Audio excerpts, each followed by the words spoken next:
Vlada Republike Slovenije in tudi Ministrstvo za kmetijstvo, gozdarstvo in prehrano ima jasno stališče, da ta sporazum ne sme ogroziti visokih standardov kakovosti in varnosti hrane, ki vladajo v Evropski uniji. Čeprav ima tudi Amerika razmeroma visoke standarde, so pa bistveno višji v Evropski uniji in tukaj bi izpostavila 5 področij, kjer se bistveno razlikujemo. Eno je področje gensko spremenjenih organizmov, kjer ima Amerika bolj enostaven način odobritve, ima več gensko spremenjenih rastlin odobrenih, poleg tega po njihovih predpisih ni obvezno označevati proizvodov, ki so gensko spremenjeni, v Evropi pa je to nujno, kar pomeni, da je potrošnik res obveščen in se lahko sam odloči, ali bo tak proizvod užival ali ne. Potem naslednje pomembno področje je uporaba hormonov v živinoreji. Ta je še zmeraj dovoljena v ZDA, v Evropi pa ni. Omenila bi tudi uporabo klorovih pripravkov za dekontaminacijo perutninskega mesa, ki je dovoljena v ZDA, pa v Evropi ni dovoljena. Poleg tega se razlikujemo tudi pri omejitvah, kar se tiče dovoljenih ostankov fitofarmacevtskih sredstev in zdravil oziroma kemikalij v hrani. In še zadnje področje je uporaba mesa kloniranih živali oziroma njihovih potomcev.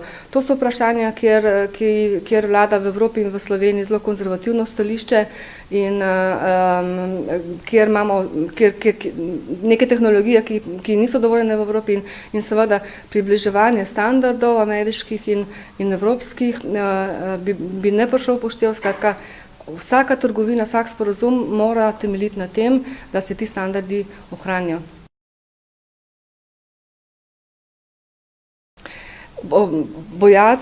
Bojazen je, da bi Evropa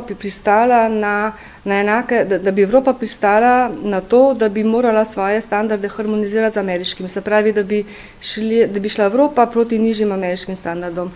Tukaj pa tudi računamo, ker je tudi v Evropi tako razpoloženje, kot opozorujemo, tudi drugi kmetijski ministri so nenaklonjeni temu in tukaj Evropska komisija je dala zagotovila vladam in državam članicam, da od teh standardov ne bo odstopila. Jaz mislim, da bo to rdeča črta oziroma tista meja, ki jo ne sme niti Evropska komisija, niti EU in še zlasti na Slovenija prekoračati v tem smislu, da bi pristala na znižanje standardov.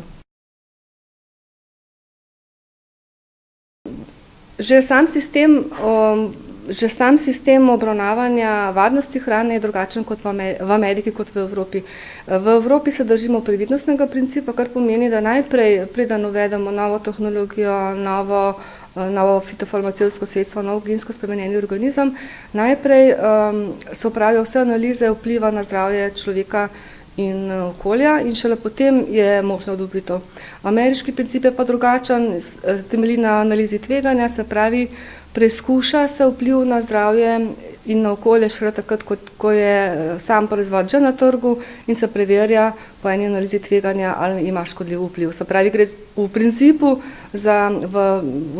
za postopek, ki je bolj previden in bolj usmerjen v varnost v Evropi kot pa v Ameriki. Ohranitev standardov varnosti in kakovosti hrane je ključni element tega sporazuma z Ameriko. In Slovenija ne bi mogla pristati na sporazum, ki bi te standarde ogrozil in s tem ogrozil tudi pravico potrošnika do varne in zdrave hrane in tudi do tega, da je obveščen o tem, kako je bila ta hrana pridelana.